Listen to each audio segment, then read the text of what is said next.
Este é o momento da palavra do Senhor. Acalme o seu coração. Permita que o Senhor fale com você através da sua palavra. Este mês, aliás, este ano, estamos trabalhando o tema Jesus incomparável. Ele é incomparável em sua vida, amém? Este mês nós vamos trabalhar o tema Ele entende a tua dor. E de fato Ele entende a tua dor. Ele sabe o que é sofrer. Ele conhece a sua dor no mais profundo do seu íntimo. Por mais que você não pense nisso, por mais que você talvez até nem acredite mais nisso, mas Ele conhece o profundo da tua dor. Esse mês nós vamos falar sobre isso. E hoje o tema é esse. Ele levou sobre si a sua dor. Tem um livreto bem pequenininho de um pastor chamado Ariovaldo Ramos. E o título do livro, quando eu comprei esse livro, me chamou a atenção, porque o título era Pare de conjugar o verbo sofrer. Presta atenção aqui para mim, meu irmão. Pare de conjugar o verbo sofrer. Como você tem encarado o sofrimento em sua vida? Talvez você diga assim, resposta simples. Sofrendo, pastor. Pare de conjugar o verbo sofrer. Um evangelista puritano inglês chamado George Whitefield, falando sobre provação e sofrimento. Ele narra que, visitando uma fábrica de vidros, uma indústria de vidros, ele ficou observando um operário que pegava o vidro, passava pela fornalha quente, o vidro saía, esperava esfriar, ele pegava o vidro, passava novamente pelo mesmo processo da fornalha quente, pelo menos 3 vezes.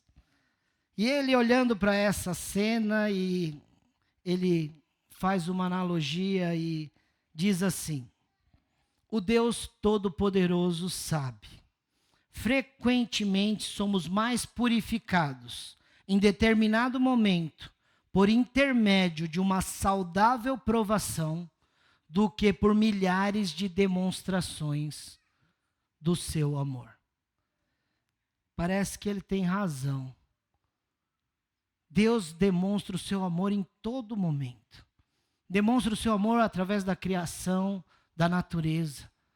Demonstra o seu amor através de pessoas, através de um filho que Ele concede a nós, através das providências que Ele realiza em nossas vidas. Ele está demonstrando o seu amor em todo momento. E parece que nós negamos ou não enxergamos. Mas quando vem uma provação, quando vem um sofrimento, parece que nós somos como aquele vidro. Nós vamos sendo purificados e aí nós começamos a enxergar o Senhor, a ver o Senhor. Que bom seria se tivéssemos olhos para ver apenas os olhares, porque quando viesse o sofrimento, quando os nossos olhares, quando visse todo esse grande amor do Senhor, quando viesse o sofrimento, tudo seria mais fácil. Mas parece que os nossos olhos se abrem para Deus. E somos purificados quando nos chegam algumas provações e alguns sofrimentos. Esse mês nós vamos falar muito disso, sobre sofrimento. E Jesus sabe o que é sofrer. Por isso eu gostaria que você abrisse a sua Bíblia em Isaías capítulo 53. Nós vamos ler dos versos de 1 até 12. Isaías 53, nós vamos ler dos versos 1 a 12. Algumas Bíblias, o título dessa mensagem está O Servo Sofredor. Eu não sei como é que está na sua Bíblia aí, você que está em casa, dá uma olhadinha. Algumas está o servo sofredor. Jesus sabe o que é sofrer. Por isso ele entende, no mais profundo, a tua dor. A palavra de Deus nos diz assim, Isaías 53, de 1 a 12.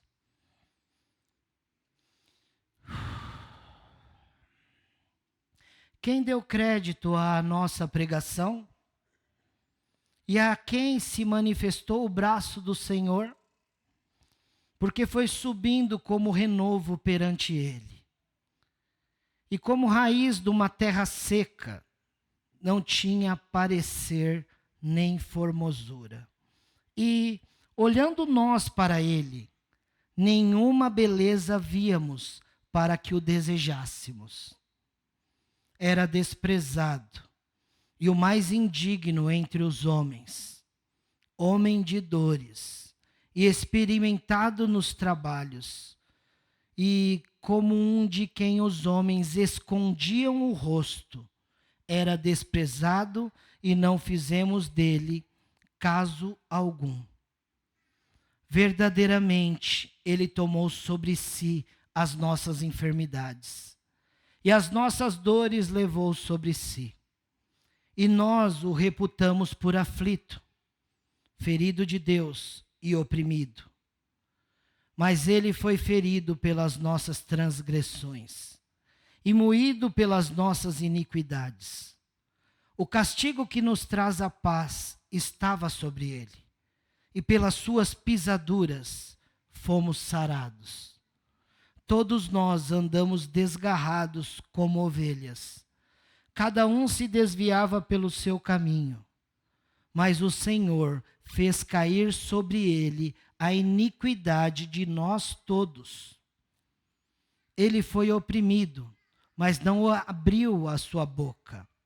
Como um cordeiro foi levado ao matadouro, e como a ovelha muda perante os seus tosqueadores, ele não abriu a sua boca.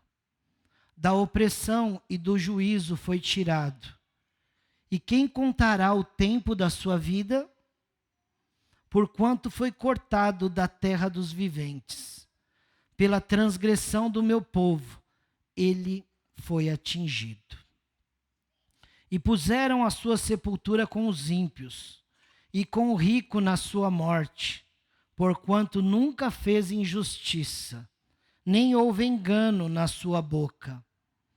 Todavia, ao Senhor agradou o moê-lo, fazendo-o enfermar, quando a sua alma se puser por expiação do pecado. Verá a sua posteridade, prolongará os dias, e o bom prazer do Senhor prosperará na sua mão. O trabalho da sua alma ele verá, e ficará satisfeito. Com o seu conhecimento, o meu servo, o justo, justificará a muitos, porque as iniquidades deles levará sobre si. Pelo que lhe darei a parte de muitos, e com os poderosos repartirá ele o despojo. Porquanto derramou a sua alma na morte, e foi contado com os transgressores. Mas ele levou sobre si o pecado de muitos, e pelos transgressores intercede. Amém, queridos? Palavra do Senhor. O maior sofrimento da história humana. Esse relato que lemos, nós vemos Jesus sofrendo fisicamente, Jesus sofrendo psicologicamente, Jesus sofrendo espiritualmente. Nessa literatura profética e messiânica.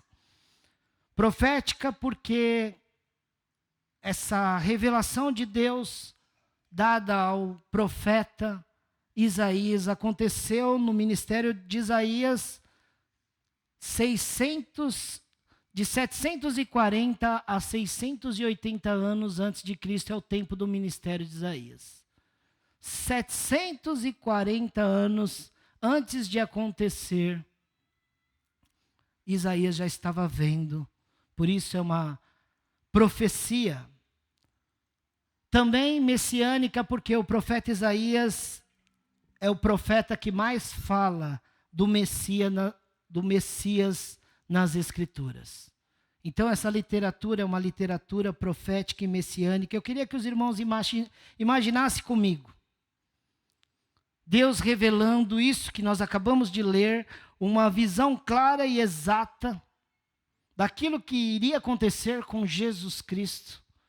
Mais 700 anos, Isaías já estava vendo, sabendo sobre o maior sofrimento da história, o sofrimento de Jesus na cruz. Por isso que essa literatura nos mostra que ele sabe o que é sofrer. E como sabe? Isaías viu isso tudo muito antes. Eu fico pensando e quando Deus revela isso a Isaías,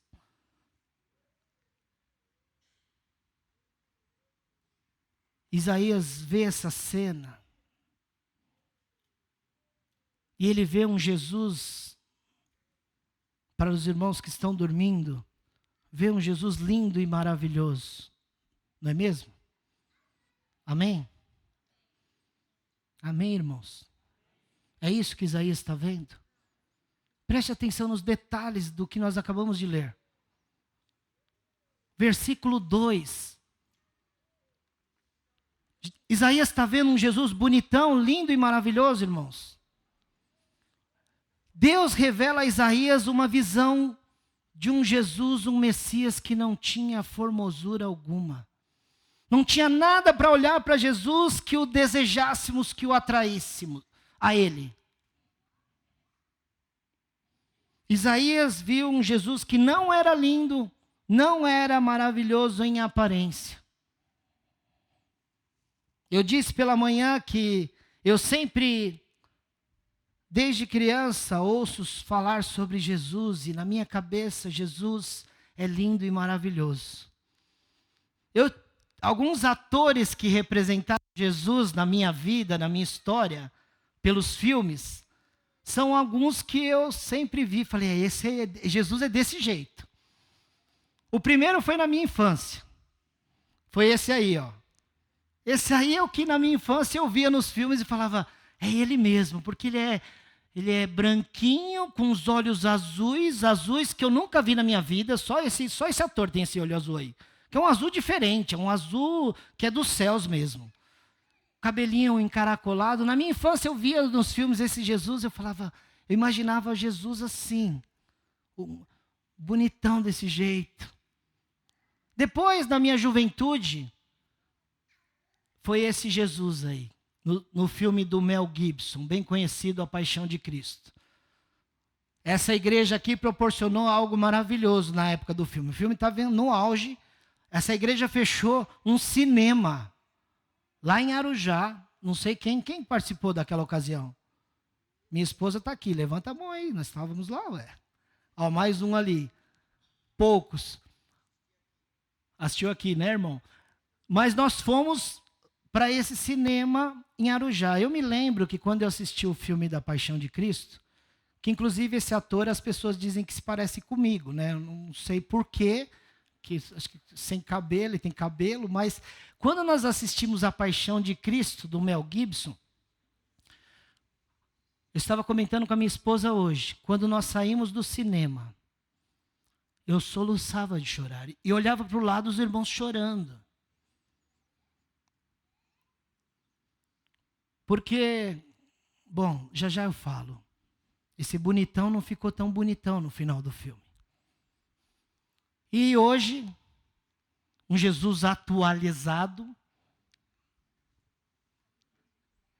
é o Jesus do The Chosen. Até disse pela manhã, dos três, o que tem menos aparência é esse aí. É esse do The Chosen, né? Porque os outros são glamurosos. Mas não é esse tipo de aparência que... Eu sempre achei que quando Jesus não tinha aparência, achava que ele era... Sei lá, eu ficava imaginando um Jesus feinho na sua aparência, no seu rosto. Baseado nesse texto. Mas quando você vai para a faculdade de teologia, você começa a olhar, você vê que não tem nada a ver com a aparência física que Isaías está recebendo do Senhor essa revelação. Tem a ver com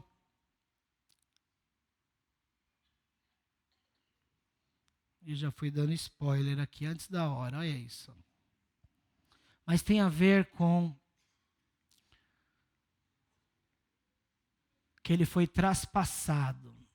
Foi traspassado. Isso aí. Versículo 5 diz que ele foi traspassado. Isaías está vendo algo diferente. Ele está vendo aquilo que o texto vai dizer, que ele foi desprezado. Jesus, desde o seu nascimento, veio para os seus e os seus não o recebem.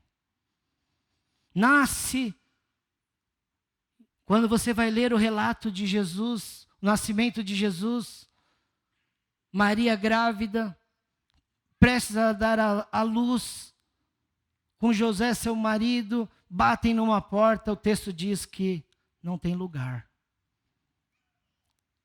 Bate na outra porta, não tem lugar. Não tinha lugar para Jesus nascer. Não tinha nada que atraísse aquela mãe grávida, aquele pai, para que trouxesse para dentro de casa e desse um lugar bonito, um lugar maravilhoso para que Jesus pudesse nascer. Então ele nasce numa manjedoura. Nasce numa cidade que já era desprezada, a ponto de os líderes religiosos dizer, pode vir alguma coisa de Belém? Como às vezes as pessoas que passam pelo desprezo, o desprezo é algo que está dentro que nós sofremos dentro da nossa alma. Quando uma pessoa é desprezada, ela sente dentro da sua alma o desprezo. Eu fico imaginando que se fosse nos dias de hoje, a criança nasceria, nós chamamos de rejeição, porque ela foi rejeitada no ventre, pelo povo. Depois nasce em Belém, um lugar que não tinha valor. Eu fico pensando que tem relação comigo e com você, povo de Guaianazes. As coisas em Guaianazes parece que não acontecem. Você vê um buraco na rua, demora um século para ser consertado. Queima uma lâmpada pública, parece que Guaianazes não existe. Quando você fala, eu lembro quando eu era jovem, uma menina estava me paquerando. E aí, ela perguntou, onde você mora? Eu morava aqui no Jardim São Paulo. E eu já sabia desse lugar que as pessoas ouvem e já falam assim, se é uma menina que quer namorar com você, você fala que mora em Guaianazes, ela fala, então deixa quieto. Aí eu falei assim, eu moro no Jardim São Paulo. É mesmo? Eu falei, é, ali perto de Santana? Eu falei, é ali mesmo. Porque é pertinho de Santana, né, gente? Não é longe. E eu disse, é perto de Santana. Porque às vezes até em nós mesmos, eu fico pensando que em Belém, lá o pessoal, a gente mora aqui mesmo. Tem hora que a gente se conforma, a gente acha que é isso mesmo. A gente podia mudar esse negócio. O Tatuapé nunca foi Tatuapé, porque o nome é Tatuapé, era um buraco, só andava tatu lá. Mas hoje é o Tatuapé. Aqui pode mudar. Porque Deus está conosco, amém? Eu fui esses dias, passei aqui nessa passarela da antiga estação. Eu estava subindo, indo para o outro lado, lá do Mercadão. E estou vindo aqui, 2 rapazes vindo aqui. E aconteceu uma violência bem na minha frente. Eu desci correndo e chamei o GCM que estava passando, parei, eles saíram. O GCM foi, eu mostrei os rapazes, colocou uma arma, fica quietinho aí. O camarada saiu correndo. E o GCM saiu correndo atrás. E sabe aqui, ó, eu vou falar para os irmãos, não passem ali, mulheres, é perigoso. Eu fui falar com o GCM, falei, se fosse necessário, nós da Igreja Batista faríamos um abaixo-assinado para melhorar aquilo ali. Para pôr uma guarda ali, uma proteção, porque mulheres passam ali. Pessoas passam aqui, nós merecemos mais dignidade. Jesus já sofria esse desprezo desde o seu nascimento, por nascer em Belém. São vários fatores que fazem, não apenas a aparência física, Isaías está vendo um histórico de desprezo. Um histórico de alguém que não é desejado, que alguém não é visto em sua aparência como algo bom. Ele sabe o que é sofrer porque ele foi grandemente desprezado. Mas não é só isso que o profeta Isaías está vendo. Ele está vendo além do sofrimento e desprezo que um ser humano pode passar. Esse texto que nós lemos, Isaías está vendo os últimos dias de Jesus. Aliás, as últimas horas de Jesus na terra. Isaías 53 reflete as últimas horas de Jesus. Ali no Getsêmani, Deus revela a Isaías o momento de Jesus no Getsêmani. Imagine você, Jesus, chegando no Getsêmani. Ele já está sentindo, ele já está sabendo que ele vai passar, ele vai carregar todos os pecados da humanidade. Imagine a beleza de uma pessoa que está cheia de pecados. Pecado que não é dela. Pecado que ela está carregando dos outros, mas a aparência as pessoas acham que é dela. Quando Jesus é condenado, as pessoas estão achando que ele está pagando pelo que ele fez diante de Deus. Mas ele não fez nada. Ele está carregando sobre si o seu pecado, as suas feiuras. Aquilo que não tem aparência nele é por causa do que você está fazendo aí todo dia. Os pecados que você comete todo dia, ele já estava carregando. E as pessoas olhavam para ele e meneavam a cabeça, e balançavam a cabeça e não desejavam ele, porque achava que ele era um monstro. As pessoas daquela época achavam que Jesus estava pagando pelo que ele fez. Isaías está vendo isso 700 anos antes. Revelação de Deus. E aí ele está ali no Getsêmani, sabendo que ele vai passar pelo maior sofrimento da face da terra. Ele está aflito. Ele está angustiado pelo que vai lhe acontecer. Então ele está acompanhado dos seus 3 melhores amigos. João, o amado. Tiago, que está sempre do lado dele. E Pedro. Pedro, Tiago e João estão com Jesus, seus melhores amigos. Imagine você o sofrimento, você sabe o que você está passando, você sabe e você chega para os seus melhores amigos e diz: amigos, orem por mim. E aí você vai e vê os seus melhores amigos desprezando você, ignorando você.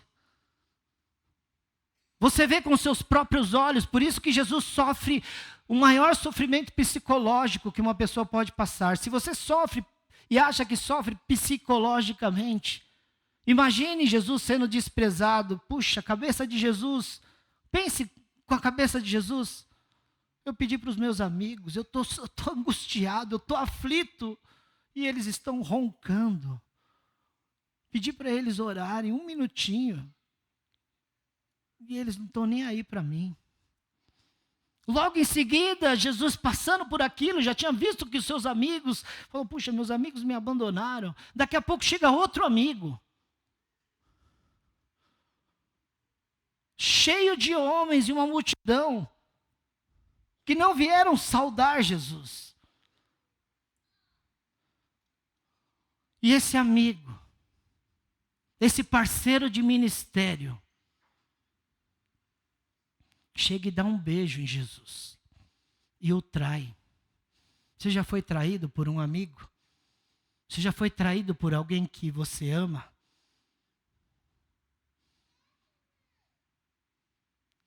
E assim começa o sofrimento de Jesus. E por causa desse beijo que esse amigo, parceiro de ministério, dá em Jesus, ele é preso. Pegam ele com violência. Se ele fosse parecido com um desses atores, agora já começou a ficar com o olho inchado, porque eles não foram saudosos com ele. Foram violentos com Jesus. Ali começa uma tortura. Uma violência terrível no Getsemane. Tortura física, tortura psicológica, tortura espiritual. Ao ponto de, em vez de suar, como normalmente uma pessoa suaria, Jesus começa a suar sangue. A Bíblia diz que ele suou gotas de sangue. Tamanho foi a dor e o sofrimento que ele estava enfrentando ali. Essa tortura psicológica de os amigos não orarem por ele. O amigo que estava sentado na mesa, agora por causa de dinheiro, traz Jesus por causa de 30 moedas de prata. E uma pausa aqui. Judas sofreu por causa disso. Tem pessoas aqui que estão na rede social, que estão aqui dentro da igreja, que traíram Jesus. Que viraram as costas para Jesus. Que abandonaram Jesus. Jesus, o melhor amigo que uma pessoa possa ter. E Judas fez isso, mas Judas ficou cheio de remorsos depois. Mas se ele tivesse se arrependido e voltado para Jesus, e Jesus vive, e vive para todo sempre, você que traiu Jesus, não faça como Judas, porque Judas, ele se enforcou, ele se suicidou. Esse mês de setembro é um mês considerado o mês do suicídio. Por isso que é o mês amarelo. Setembro amarelo. Não cabe a ninguém tirar a vida, mesmo que tenha traído Jesus. Porque Jesus continua sendo amigo. Jesus continuava sendo amigo de Judas. E mesmo pelo que Judas fez, se Judas tivesse voltado até Jesus, o seu sofrimento, da sua traição, teria sido perdoado.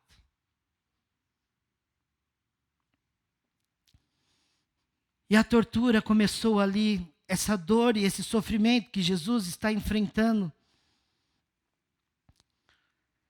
Ele é preso, é espancado, esbofeteado. Levam ele com força, arrastado para um tribunal injusto. Levam num horário que não se podia fazer aquilo. Na calada da noite, na madruga. Para ninguém ver, nesse tribunal injusto, só tem pessoas que são desafetos de Jesus. Não tem ninguém que seja amigável, que traga uma palavra de defesa. Os irmãos foram embora. Os amigos e discípulos espanaram. Ele está sozinho no meio do sofrimento. E nesse tribunal, porque estavam contando ele como um malfeitor. Estavam contando e olhando para ele como alguém sem beleza, sem formosura. Por causa do meu pecado e do seu pecado. Contado como um bandido. Como um blasfemo, mesmo ele não sendo. E aí tentam, fazem um questionário, um interrogatório terrível a ele, mas não conseguem encontrar nada em Jesus. Então os líderes religiosos não conseguem condenar ele, então mandam ele para o governador. Mandam ele para Pilatos. Se não conseguimos condenar Jesus com a nossa religião, com a nossa lei, vamos mandar para a lei dos homens. Envia para Pilatos. Pilatos faz interrogatório, zomba dele. Uma turma zombando, xingando ele, mas não encontram nada para condená-lo. Mas Pilatos, como um líder, ele querendo ajudar os líderes religiosos judaicos, então ele libera um chicoteamento a Jesus, um castigo a Jesus. Um espancamento. E como que foi esse espancamento? O apóstolo Paulo, na sua segunda carta aos Coríntios, ele diz que ele sofreu algumas quarentenas de açoite. Ele diz uma quarentena menos um, que eram 39 chicotes. Ele levou 5 açoites, o apóstolo Paulo. Mas Jesus levou um açoite muito mais violento. Foram 39 chibatadas com um chicote chamado de azorrague. Esse chicote ele tem tiras de couro e na ponta do chicote tem pedacinhos de ferro ou pedacinhos de osso de carneiro. Pilatos, para agradar os líderes religiosos que queriam condenar Jesus, libera esse açoite a Jesus.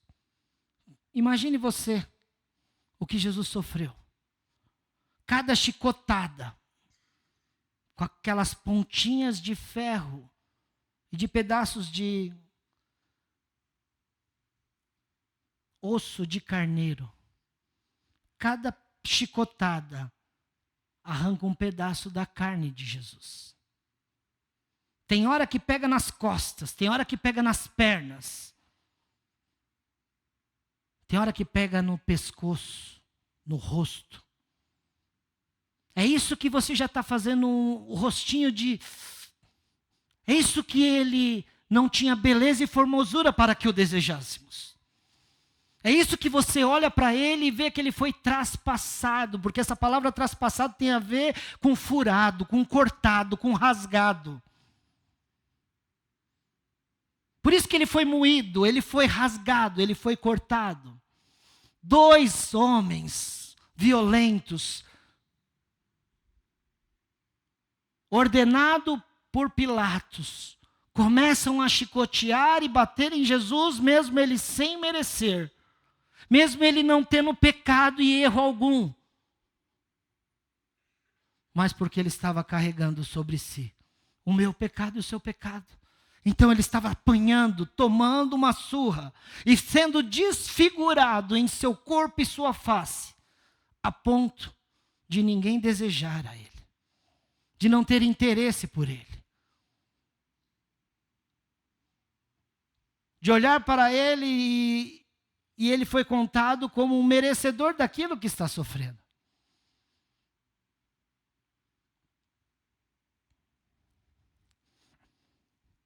A sua carne foi dilacerada. É nesse momento que Isaías recebe a profecia e diz: ele não havia nele beleza alguma para que o desejássemos. E ele passa por tudo isso. E o texto vai dizer: porque pelas suas pisaduras, pelo seu sofrimento, porque ele foi esmagado, nós somos sarados. Você consegue receber isso nessa noite? Você consegue entender isso? O sofrimento dele, esse castigo que nos traz a paz, estava sobre ele. O meu castigo, era eu que deveria ser esmagado e moído, e a ponto de ficar desse jeito, desfigurado, sem beleza alguma. Era eu que tinha que estar sofrendo esse castigo. Mas ele foi moído pelas coisas ruins que eu faço, sabe? Pelas coisas que eu faço sabendo que é pecado, que desagrada a Deus, que deveria deixar o meu rosto feio, o seu rosto feio, pelo que você faz, que desagrada a Deus, mas é Ele que recebeu a feiura para que você continuasse bonitinho aí. Limpinho. Ele que foi sujo para que você ficasse limpo. Ele recebeu o castigo para que você tivesse recebendo a paz.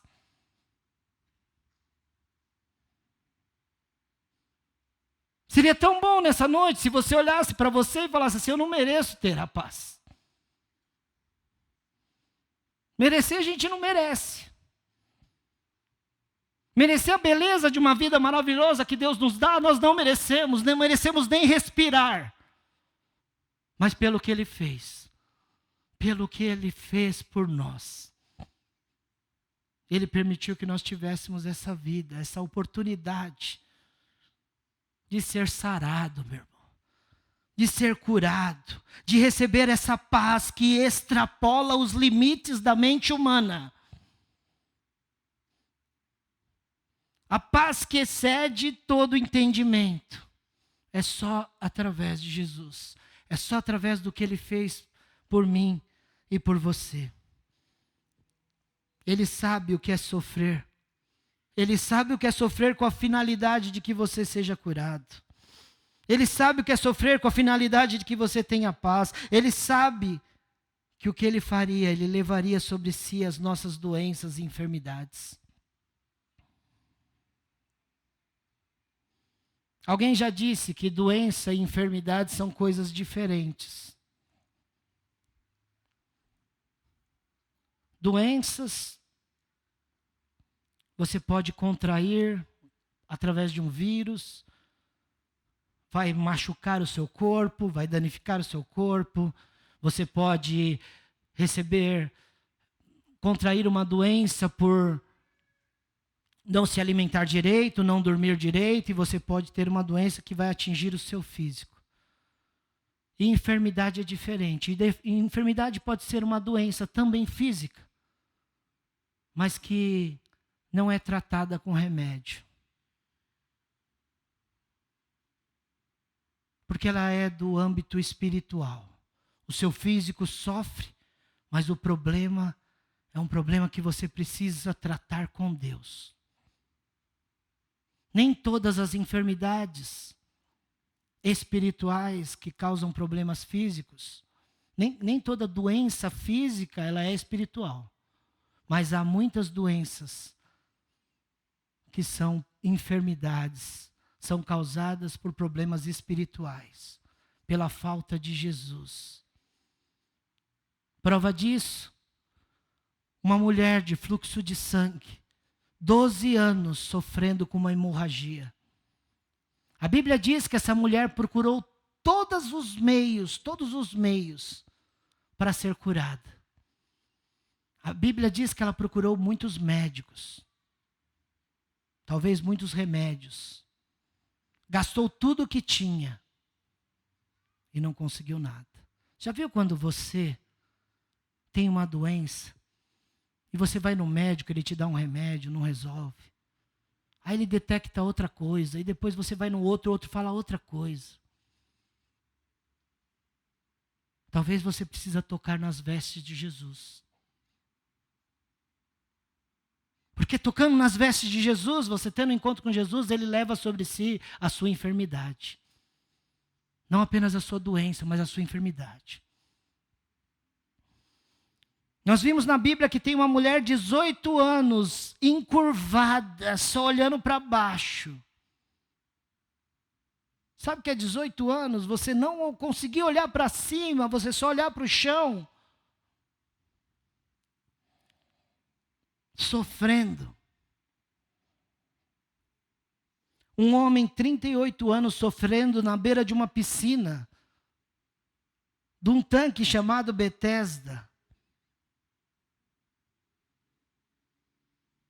A ponto de ele dizer, não tem ninguém para me jogar na piscina, não tem ninguém para me ajudar, eu vou viver assim para toda a minha vida. Tem momentos na nossa vida, no nosso sofrimento, que nós achamos que vamos sofrer para o resto da vida. 38 anos esse homem está sofrendo. E ele tem um encontro com Jesus, e Jesus leva sobre si a sua paralisia. Depois de 38 anos, ele sai carregando a maca, andando. Ele só se arrastava. Jesus levou sobre si sua enfermidade. Sabe por que enfermidade? Porque depois Jesus encontra com ele curado e diz assim: vai e não peques mais, para que não te suceda coisa pior. Tem coisa que acontece na sua vida, que é por conta dos pecados, que você não consegue se libertar. Jesus levou sobre si os seus pecados. É só Ele que pode te libertar. Tem gente sofrendo porque não se entregou ainda para Jesus. Tem gente sofrendo porque ainda não procurou com uma fé genuína a Jesus. Um cego de nascença. Desde sempre, ele nunca viu a luz do sol, nunca viu a luz do dia. Nunca viu as pessoas, nunca viu árvores, nasceu assim. E Jesus diz que essa doença era para manifestar a glória de Deus. Jesus cura este homem, este cego de nascença, para manifestar a glória de Deus. Não importa qual tipo de sofrimento, não importa qual a doença física, qual a enfermidade, qual a dor que você está carregando. Mas você precisa saber nessa noite que Ele carregou sobre si as nossas dores, as nossas enfermidades, as nossas doenças. A falta de formosura foi causada pelo seu próprio sofrimento. E essa dor que Jesus recebeu em seu corpo nos trouxe paz. Lembre-se, Ele levou sobre si nossas dores. Eu queria ir partindo para o encerramento.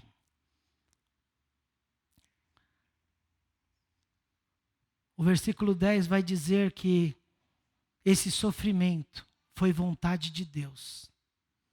Vontade de Deus. Às vezes nós pensamos que sofrimento não tem nada a ver com Deus. O sofrimento de Jesus, se você olhar no versículo 10, foi vontade de Deus. Eu quero encerrar em 2014, se eu não me engano, nós tivemos aqui uma peça teatral num evento que nós tínhamos aqui na igreja chamado Day Art. Alguns irmãos se lembram do Day Art.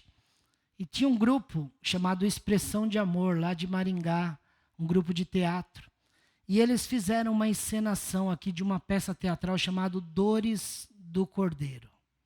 Eu não sei quem lembra dessa peça, mas essa peça ela é baseada em uma análise médica sobre a crucificação de Jesus.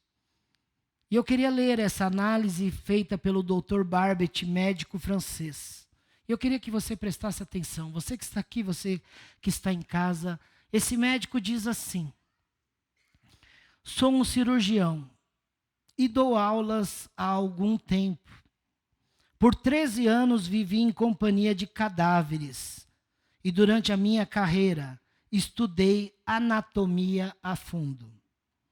Posso, portanto, escrever sem presunção a respeito da morte como aquela, a morte de Jesus.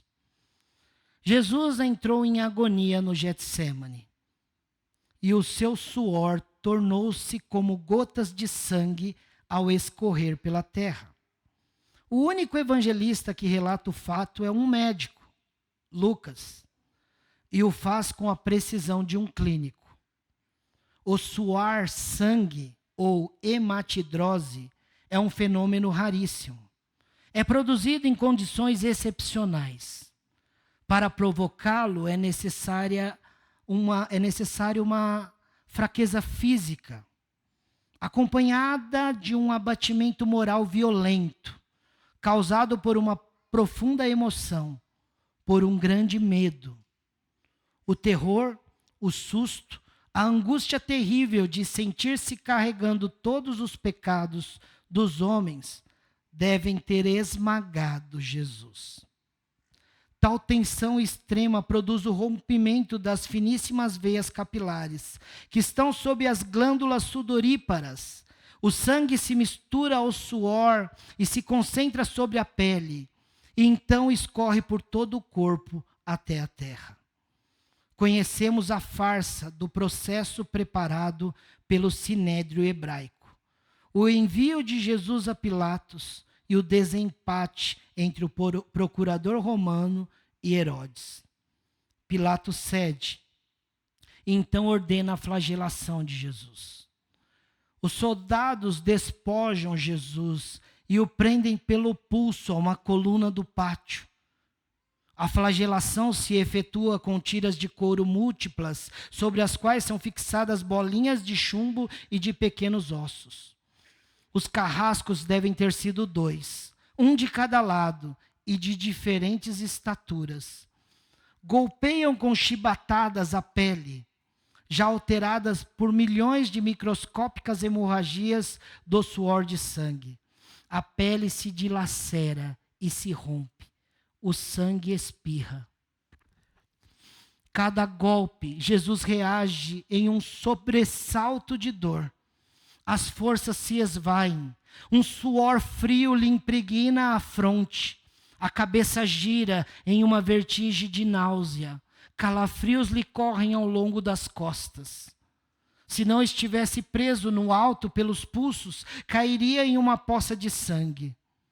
Depois vem o escárnio da coroação, com longos espinhos, mais duros que os de acácia. Os algozes entrelaçam uma espécie de capacete e lhe aplicam sobre a cabeça.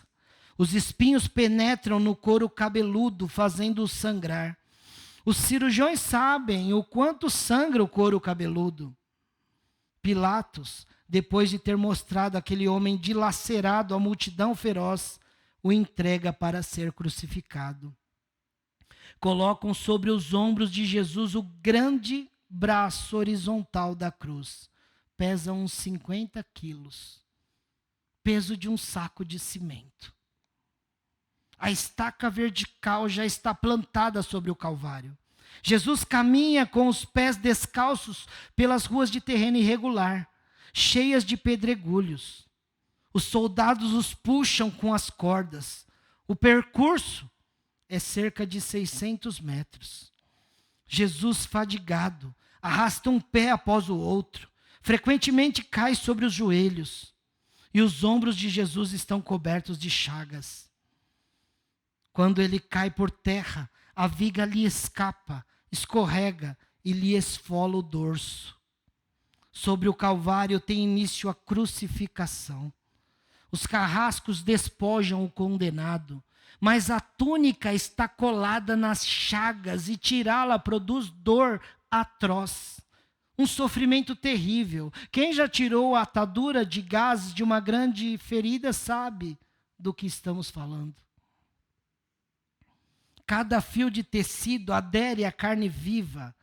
Ao arrancarem a túnica, se laceram as terminações nervosas postas em descoberto pelas chagas. Os carrascos não querem saber, dão um puxão violento. Há um risco de toda aquela dor provocar uma síncope, mas ainda não é o fim. O sangue começa a escorrer. Jesus é deitado de costas. As suas chagas se incrustam de pedras e pedregulhos. Depositam-no sobre o braço horizontal da cruz. Os algozes tomam as medidas. Com uma broca é feita um furo na madeira para facilitar a penetração dos pregos. Os carrascos pegam um prego, um longo prego, pontudo e quadrado. Apoiam-no sobre o pulso de Jesus e com um golpe certeiro de martelo o plantam e rebatem sobre a madeira. Jesus deve ter contraído o rosto assustadoramente. O nervo mediano foi lesado. A sua face está sendo dilacerada. A sua beleza está sendo esvaziada. Pode-se imaginar aquilo que Jesus deve ter provado, uma dor lancinante, agudíssima, que se difundiu pelos dedos e espalhou-se pelos ombros, atingindo o cérebro. A dor mais insuportável que um homem pode provar, ou seja, aquela produzida pela lesão dos grandes troncos nervosos, provoca uma síncope e faz perder a consciência. Mas em Jesus não. O nervo é destruído só em parte. A lesão do tronco nervoso permanece em contato com o prego. Quando o corpo for suspenso na cruz, o nervo se esticará fortemente como uma corda de violino esticada sobre a cravelha. A cada solavanco, a cada movimento, vibrará despertando dores dilacerantes. Um suplício que durará 3 horas. O carrasco e o seu ajudante empunham a extremidade da trava, elevam Jesus, colocam o primeiro sentado e depois em pé, consequentemente fazendo-o tombar para trás, o encostam na estaca vertical. Depois, rapidamente encaixam o braço horizontal da cruz sobre a estaca vertical. Os ombros da vítima esfregam dolorosamente sobre a madeira áspera. As pontas cortantes da grande coroa de espinho penetram o crânio. A cabeça de Jesus inclina-se para a frente, uma vez que o diâmetro da coroa o impede de se apoiar na madeira. Cada vez que o mártir levanta a cabeça, recomeçam pontadas agudas de dor. Pregam-lhe os pés. Ao meio-dia, Jesus tem sede. Não bebe desde a tarde anterior. Seu corpo é uma máscara de sangue. A boca está semi-aberta e o lábio inferior começa a pender. A garganta, seca, lhe queima, mas ele não pode engolir. E ele está cheio de sede. Então um soldado lhe estende sobre a ponta de uma vara uma esponja embebida em bebida ácida, em uso entre os militares. Ele não bebe, porque tudo aquilo é uma tortura atroz. Um estranho fenômeno se produz no corpo de Jesus. Os músculos dos braços se enrijecem em uma contração que vai se acentuando. Os deltoides, os bíceps esticados e levantados, os dedos se encurvam. É como acontece a alguém ferido de tétano. A isto que os médicos chamam de tetania, quando os sintomas se generalizam. Os músculos do abdômen se enrijecem em ondas imóveis. Em seguida, aqueles entre as costelas, os do pescoço, os respiratórios. A respiração se faz pouco a pouco mais curta. O ar entra com um sibilo, mas não consegue mais sair. Jesus respira com o ápice dos pulmões.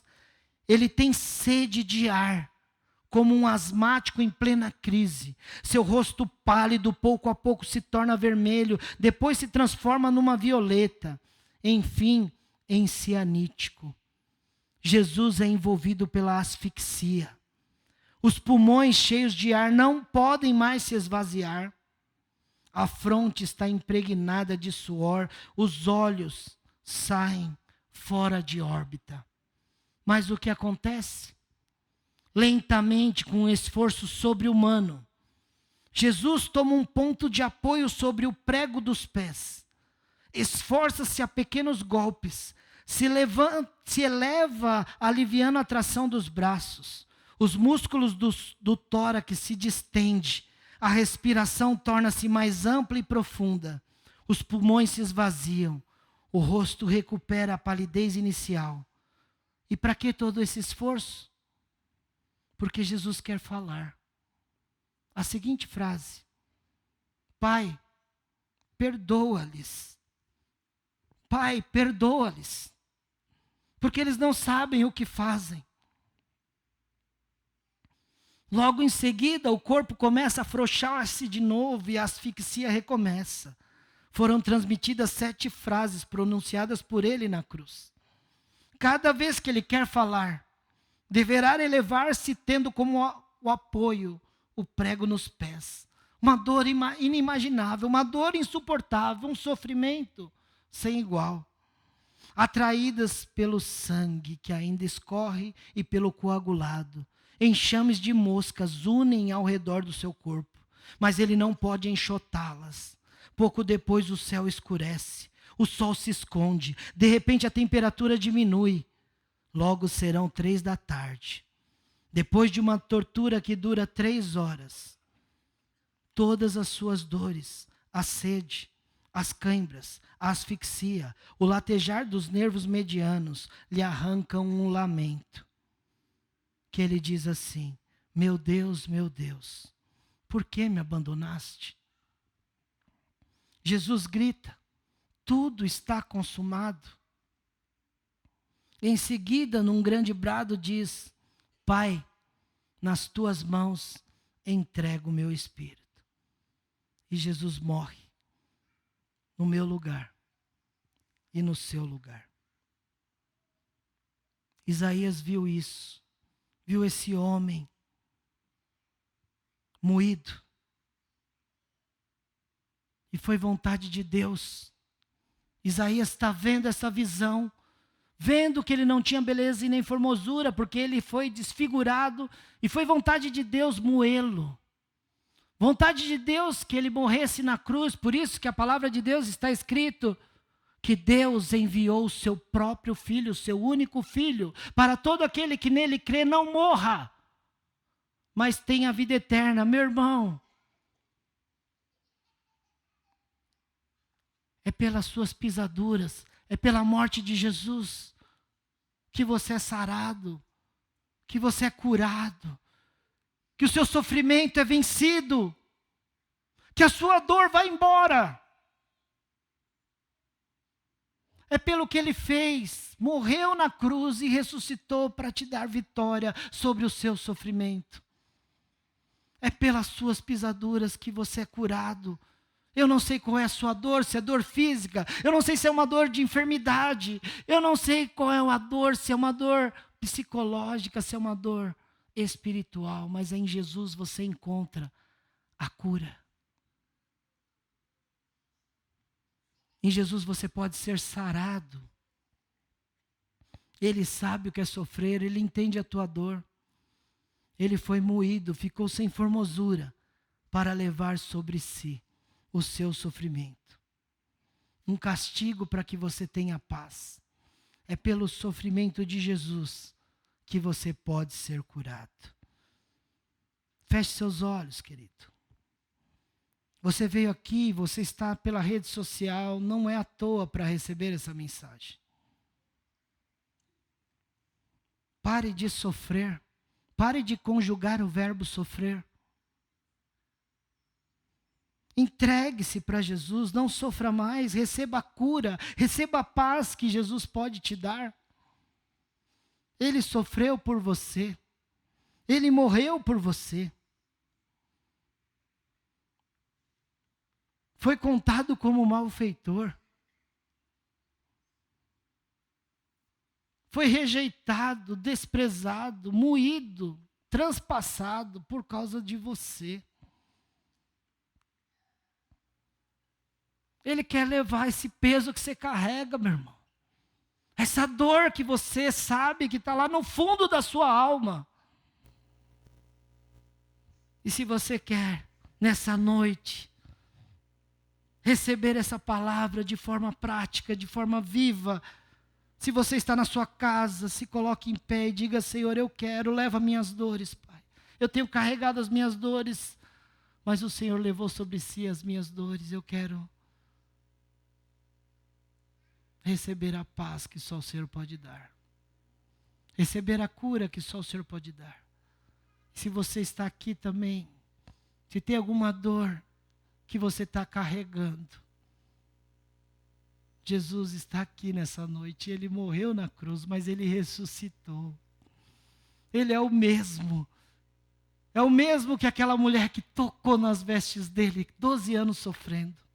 É o mesmo daquela que teve 18 anos olhando para baixo e Jesus se encontrou com ela e ela começou a olhar para cima, olhar para o céu. É o mesmo Jesus que vive, que está aqui nesse corredor, aqui nessa igreja. Ele está aqui, tão certo como o ar que eu respiro.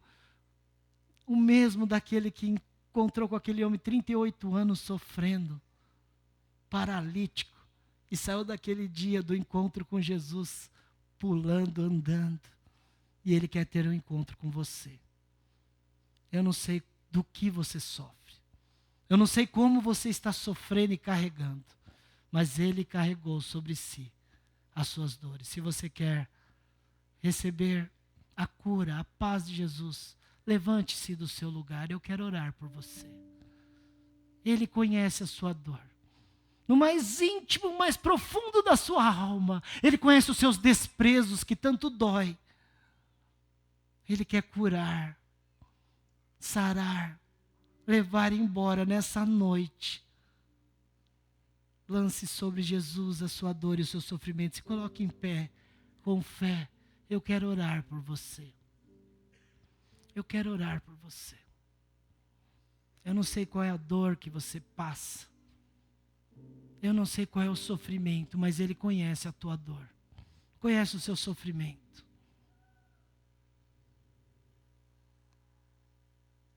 Eu queria orar por você. Queria que você que está em pé viesse aqui à frente. Eu quero orar com você. Tem dores que nós recebemos e nós vamos carregando e vamos vivendo elas. Mesmo sabendo que ele não tinha beleza alguma e foi despedaçado para que a gente não sofresse mais, meu irmão. Meu irmão, para de sofrer. Meu irmão, para de sofrer. Você que carrega no seu coração esse peso enorme, essa dor insuportável, fazendo com que você fique vivendo desse jeito. Deus te conhece, essa palavra é para você, saia do seu lugar. É pelas suas pisaduras que nós somos sarados. Estamos aqui como irmãos, igreja de Cristo Jesus. Não há dor que Jesus não possa levar, meu irmão. Pare de viver na incredulidade, creia, saia do seu lugar. Seja uma dor psicológica, uma dor física.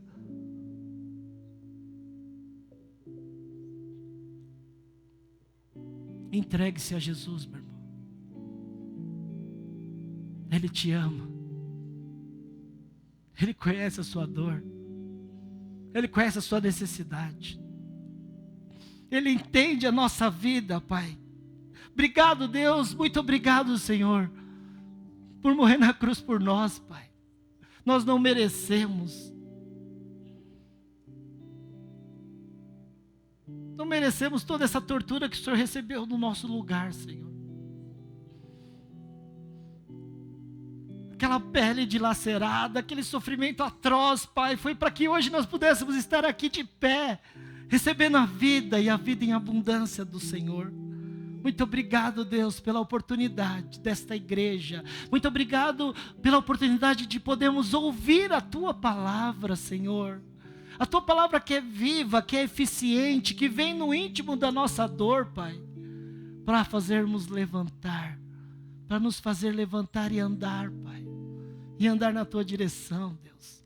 Abençoa esses irmãos, Pai. Eu não conheço as dores deles, mas o Senhor levou sobre si as dores de cada um deles. O Senhor sabe o que é sofrer. E o Senhor sofreu por amor ao sofrimento desses irmãos, Pai. Que a Tua paz os alcance, Deus. Que a Tua cura, Pai, sara estes irmãos, Pai, de alguma história, de algum histórico que os fazem ter dias de nem ter vontade de se levantar, Pai. E o Senhor conhece, Pai, e o Senhor os ama. Dá um novo fôlego de vida a eles, Pai.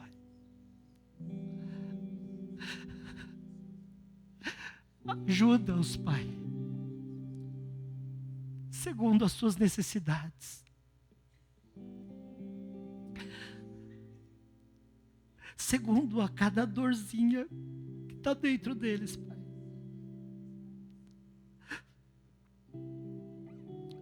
O Senhor é bom, eterna é a Tua bondade. E as Tuas misericórdias estão se renovando nesta hora, na vida destes irmãos, meu Deus.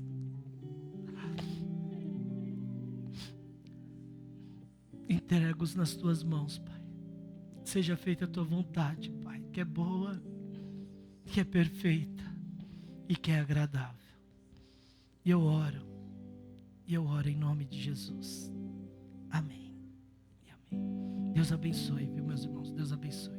Deus abençoe.